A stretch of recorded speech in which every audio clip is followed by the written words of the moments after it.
My name's Jay. I'm 49 years old. I've been skating it will be 40 years this summer, coming in 2022. The first time I can remember having a skateboard around was when I was around 6. It's like 1978.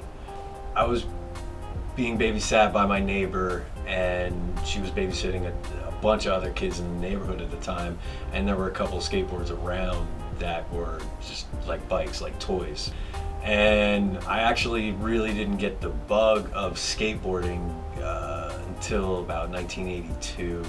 Around 10 years old. My very first board, it was a board that was probably about yay big and really skinny, an early type of skateboard that was like 1970 something.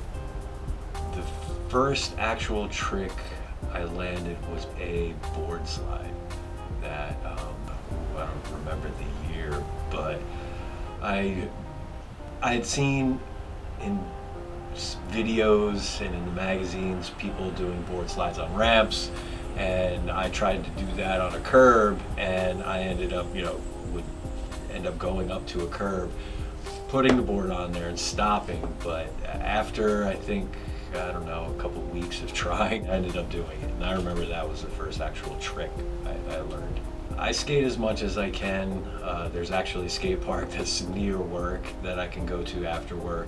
I would say it's his number one, personal interest. It certainly takes up a lot of his mental space, and certainly things that we talk about often revolve around skateboarding. So yeah, it's a big part of his life.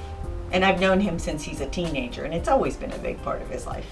When I'm driving around somewhere, that if I stop at a light and I just look over and see a parking lot and see a curb or something that might be skatable or something, I'm always on the lookout for that, even unconsciously.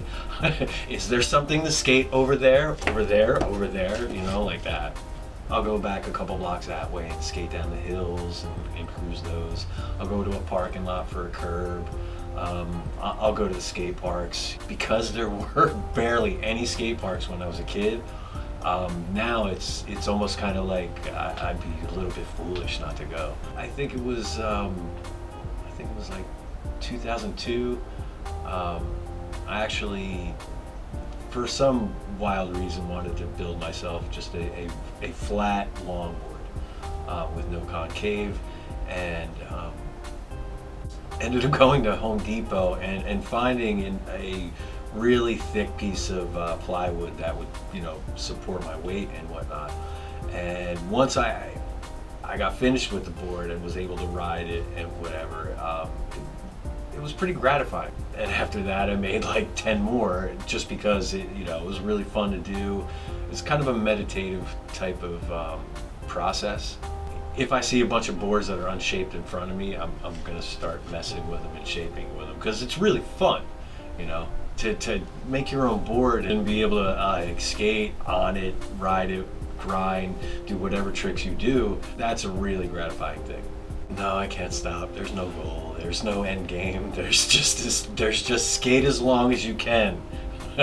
I just, yeah, I talk about it to friends, and even when you're not good, it's still fun, and that's what keeps everybody going. It's got to be fun. Period.